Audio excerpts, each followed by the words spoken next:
What's good, YouTube and Twitch, and welcome to the house. So we have a discussion with the live stream here, and that's kind of twofold. A, the impact of draw cards on Yu-Gi-Oh! History, and as you see laid out before me, it's pretty insane over time, and we're gonna go through different restrictions they built into the card making of draw cards in Yu-Gi-Oh! But the other question is, why are draw cards so much more impactful and insane for the game of Yu-Gi-Oh! That over 15 of them end up on the FNL list currently, and then you have other ones that had to be eroded, such as Disc Commander. Why is it so crazy for Yu-Gi-Oh! Compared to other games like Pokemon and Magic?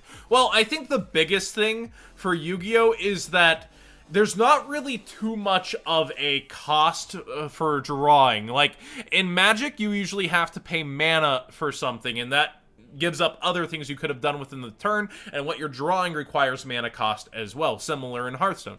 Whereas, also, in Pokemon, you only get to play, I believe it's one trainer per turn now, so it gives a restriction into what kind of trainer you would want to play in the turn. With Yu-Gi-Oh!, if you have Pot of Greed in the game, it's just, you either negate this card, I'm forcing your negation on this card, which I'd rather something else in my hand go through, or I get 2 free cards, and both those cards could just be completely insane.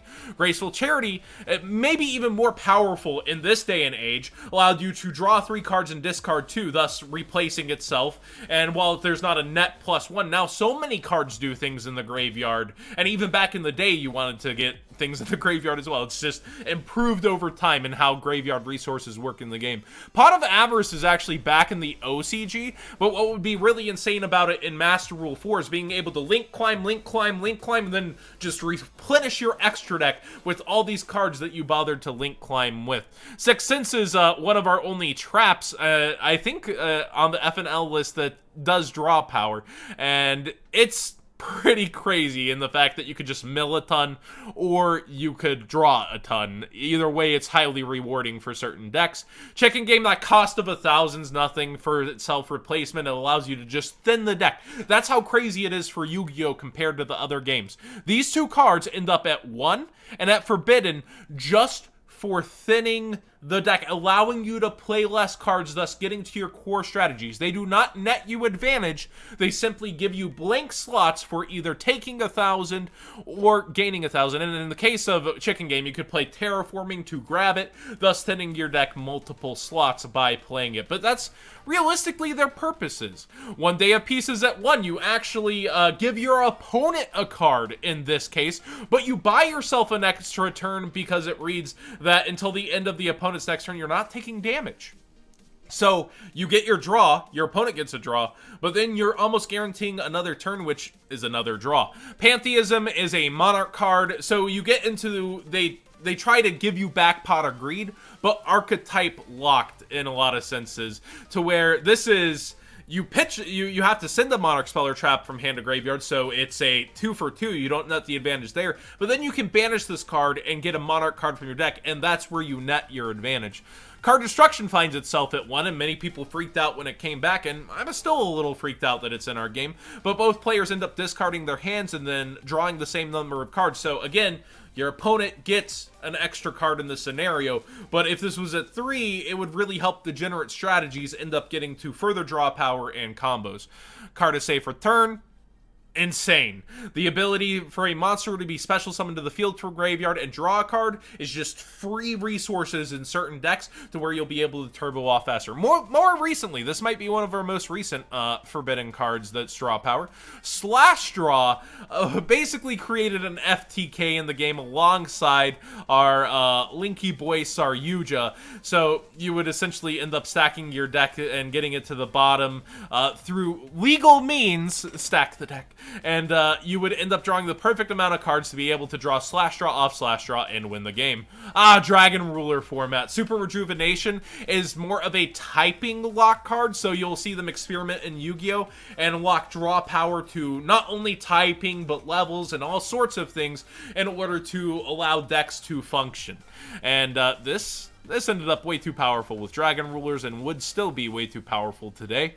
Mirage of Nightmare, basically you destroy it during your draw phase, standby phase, wherever, that it's not going to end up causing you to lose the cards, and thus it rewards you for basically setting everything to the field and getting free advantage to hand later. Max C, a very controversial one on the Forbidden Unlimited list. It's so powerful simply because you can drop it from hand and get draw power for your opponent's special summoning. So even if your opponent is going second, the ability to draw into extra hand traps, the ability to make sure basically that you're not dying in a lot of senses by drawing those extra hand traps and threatening your opponent by, I'm netting all this advantage, just so huge into the game. But to be able to do it against somebody setting up as well, and if they don't have Max C, it just created this degenerate place in Yu-Gi-Oh! But at the same time, it was also a check and balance.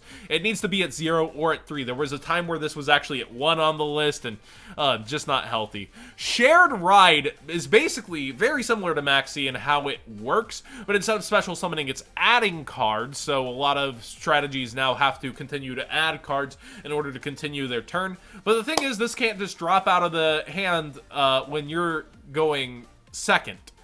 So that's the huge difference for Max C. Morphing Jar finds itself on the FNL list at 1 because you could abuse it with a strategy called Empty Jar, using it not only to draw and further your own resources, but also deplete your opponent of all of theirs.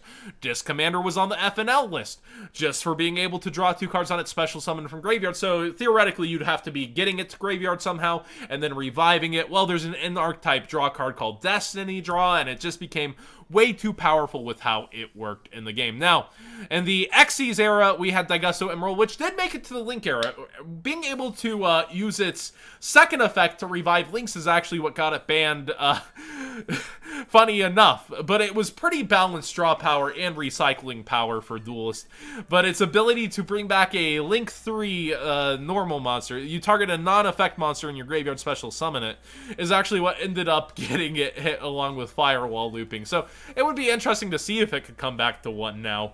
It's not in a lot of people's discussions because, you know, but it's a solid card from the Xyz era. Now let's go ahead and get into some of the most expensive draw cards of all time that really tried to emulate Pot of Greed or replace it, and they have Pot in their name. Extravagance most recently is a $70 card right now as we talk. And you banish 3 to 6 random cards from your extra deck face down, and you draw a card for every 3. So you get to draw 2 cards like Pot of Greed, but at the cost of your extra deck. Some strategies just don't care about it, and that's why this card is so dang expensive. Pot of Desires, I believe, was 120 at its max, and you banish 10 cards from the top of your deck face down to draw 2 cards. So this cost... Well, yeah, first off, you don't want to be drawing Desires with Desires because there's only so many cards you can banish from your deck. But second off, it's just like, so debated. Oh, it's a neg-9, it's hurting your strategy. Well, it ended up very well in competitive Yu-Gi-Oh!, obviously by its past price point as well. And, yeah, it really, despite its heavy cost, was heavily played. Now, it's not as played today because archetypes do such a good job at searching their own cards out that they don't need to be missing any of those parts or using this for that free advantage. Pot of Duality, you give up your special summon just to get 1 card. You dig 3 cards off top of your deck, and you just get 1 card. This was over 120 at one point in its lifetime, too. I think its max was 140, and that was from a much slower era of Yu-Gi-Oh! Where it eventually just got power crept. Now, today's modern draw power, archetype locked here, is Sky Striker, Mobilize, Engage, but this was heavily abused as an engine until the engine got hit on the Forbidden Unlimited list itself, to where you're basically abusing it to get extra searches and draws, and then recur it and get another draw and another search with its Hayate from the extra deck. Not Hayate, Kagari, my bad. Kagari most recently got hit to 1 on the Forbidden list as well. So let's go kind of from all this craziness, all these insane draw cards, to more of a history of how they tried to restrict draw cards and that kind of stuff. So, we see Trade-In. Discard 1 level 8 monster, draw 2 cards. So you not only lose your level 8 monster to the graveyard, but Trade-In itself for 2 cards. So it's self-replacing in terms of advantage, but there are advantages to giving that level 8 card in the graveyard, where you can maybe revive it, maybe it's something you didn't want in hand and you play it for an engine piece, or you just happen to play a lot of level 8s, and the strategy was, say, getting Dark Monsters to the graveyard for Dark Arm Dragon back in the day. Similarly, during Dragon Ruler format, you have Sacred Sword of 7 stars, but this time you banish the level 7 monster from your hand or face up on your side of the field to draw 2 cards, so 2 ways to do it, but it gains the restriction that many draw cards see today. You can only activate 1 Sacred Sword of 7 stars per turn. That's similar to how Extravagance and Desires, you can only activate 1 of each of those per turn. They don't ever want you to just continuously recur that draw power in 1 turn. Don't forget Cleafort Monolith. That's actually a pretty good one. Don't forget Cleafort Monolith. That's actually really good. That's Archetype Lock draw power. Thank you, chat. And I think that was Blitz specifically. Cards of Consonance. We get even more specific. Discard a Dragon Tuner with 1,000 or less attack. Draw 2 cards. Yet this saw meta gameplay in multiple formats. It's pretty crazy. Now we get more generic. Allure of Darkness. It sees that same self-replacement where you draw 2 cards and banish a dark monster from your hand. Or if you do not have any in your hand, send your entire hand to the graveyard. A couple of us know how that feels. This is my last hope. Heart of the cards, and you're discarding everything and losing the duel. But it realistically is, again, that self-replacement of you lose the banished card and this card for 2 cards, but digging through the deck is very powerful in Yu-Gi-Oh!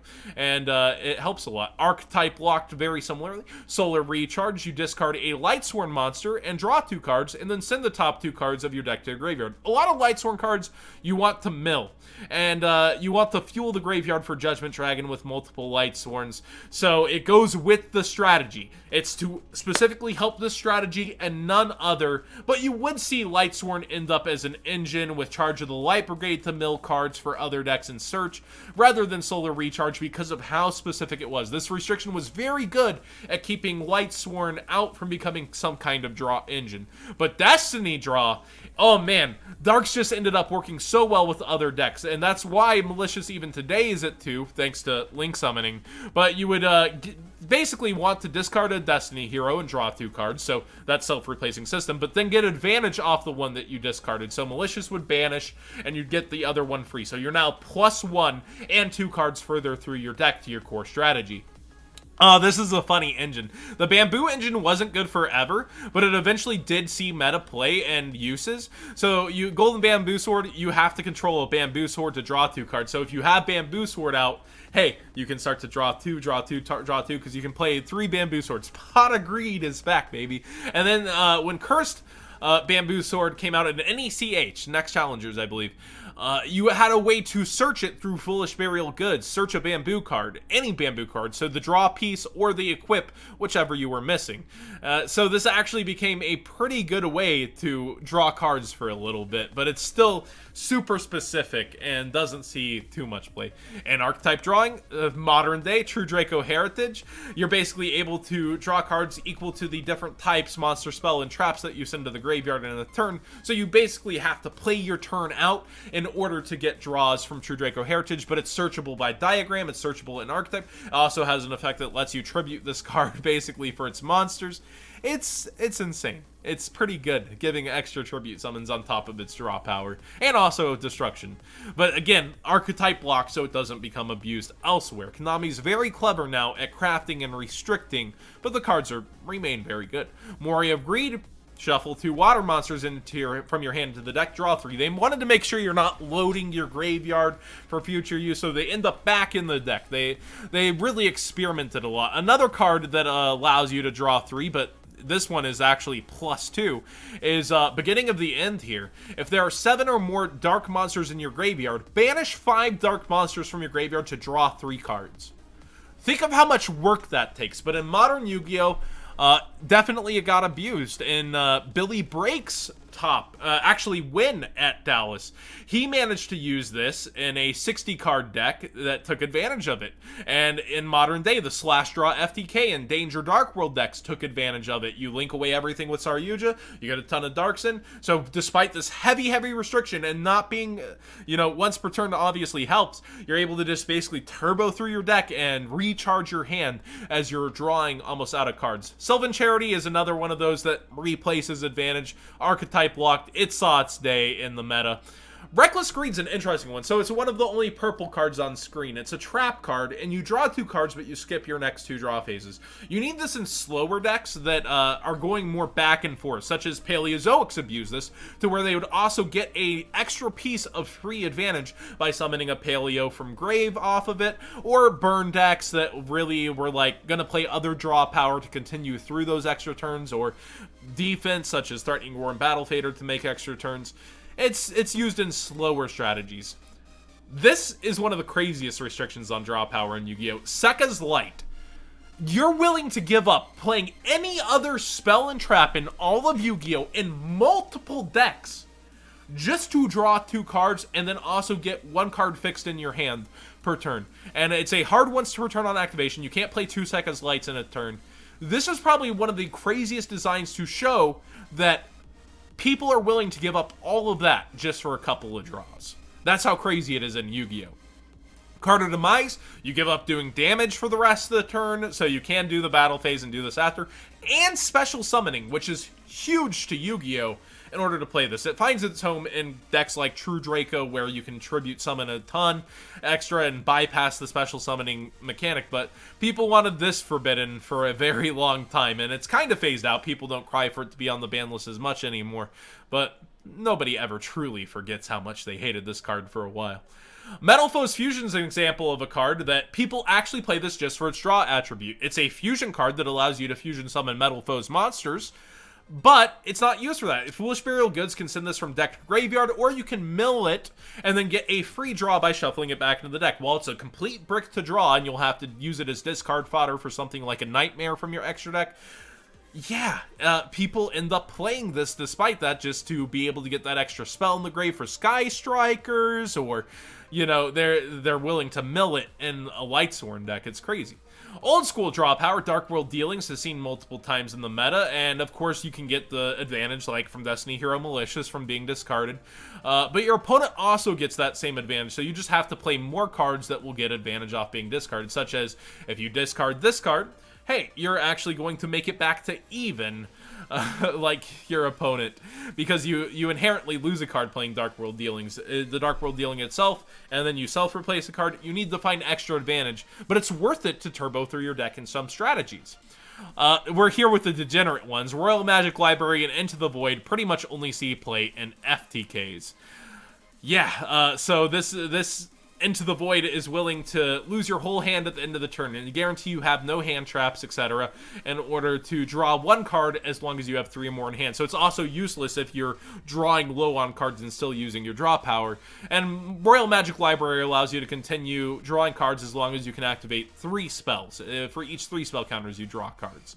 Hand destruction is pretty similar in the degeneracy area. Each player sends 2 cards from their hands to the graveyard, then draws 2 cards. It's basically digs you a little further than Dark World Dealings. Modern Day Danger Engine. This was very recently being begged for on the Forbidden and Limited list, and kind of phased out as Orcus took over. It's still a really insane engine, really high prices, but it's not seeing as many tops thanks to Orcus, which you would think it would work fine together with Orcus, but people just use Nightmare Mermaid to get that engine going. So it's this crazy insane way of, you reveal any of these cards, your opponent picks a random card in your hand, that you discard that card, summon this card if it was not picked, and draw a card. If it was discarded, they'll get extra advantage, like popping a card, searching any of your dangers, special summoning this card from the graveyard, or special summoning any danger out of deck in defense mode. Oh yeah. And then there's kind of examples of more balanced draw power, like Cyber Valley. It was good for a bit in slower days of the game, where it banishes this and it's another card, itself and another card, in order to draw 2 cards. Or if it's attacked, you can banish it and get a draw, I believe. And you also in the banish battle phase, right? You can banish this card, draw a card, then end the battle phase. Yeah, it just has multiple ways to draw for its field presence, but in modern day Yu-Gi-Oh, completely useless. Let's talk engines. The Spellbook engine. It's actually kind of failed in the US. It had its moments, but overall this ended up getting hit in the OCG, and it just phased out in the TCG, because oftentimes it was going to be used on a normal summon card. Like, how do you search it? Well, Spellbook Magician of Prophecy. How do you use that? Well, you gotta normal summon it. Eating your normal summon was too much in modern day Yu-Gi-Oh, where it was overbearing and overpowerful in older Yu-Gi-Oh. It's just kind of phased out. So this is like one of those healthier restrictions on draw power these days. Shadow Beast, it just has to be sent to the graveyard to draw a card, and also its flip effect rarely gets used, but can also, you know, when it was just being made, was used more often with Shadow Falco. But when it's sent as a free resource with Shadow Fusion, then it's just extra power. Let's go through kind of some eras, though. We have, you know, the original era of draw cards that's now too powerful. Pot of Greed. We hit into the later on Synchro era with TG Hyper Librarian and Formula Synchro able to loop together to get extra draws. That's kind of their Pot of Greed. Xyz era, much more balanced. You had Daigusto Emerald, which was a +1 in a sense, but you still had to make it using 2 level 4s. And then you get into the Link era, it's crazy, but that's after Guitar Turtle and Lizard Draw being the New Age Pot of Greed. And finally, hey, draw 4, put 3 back. That's how you get your pluses. It's all gone insane in terms of certain draw powers, and it all does so much for Yu-Gi-Oh! There's a reason why draw power, all the cards on the screen have been in the metagame at some point in time, and they're all pretty insane. And it's crazy to think of how much more of an impact draw power has and how much more iconic it is to Yu-Gi-Oh! Than other card games like Pokemon, like Hearthstone, like Magic. It's just crazy how much more of an impact it has, but it's also because the resources are so much more free in Yu-Gi-Oh! Thank you so much for watching. Please give this video a thumbs up if you enjoyed the conversation. Let me know what you thought about it. I know it's a little long-winded, and we're going through a ton of history here, and it's a little jumbled, but I think it's a really fun conversation to kind of think about why it has such a bigger impact and how Konami's built these restrictions into the cards so that it's not just like free like Pot of Greed, and how many cards that actually end up on the F and L list because of their just having simple draw power. It's also kind of insane. Well, Emerald, you know, it was a different consequence, but we can free him now, right? Thank you so much for watching, everybody.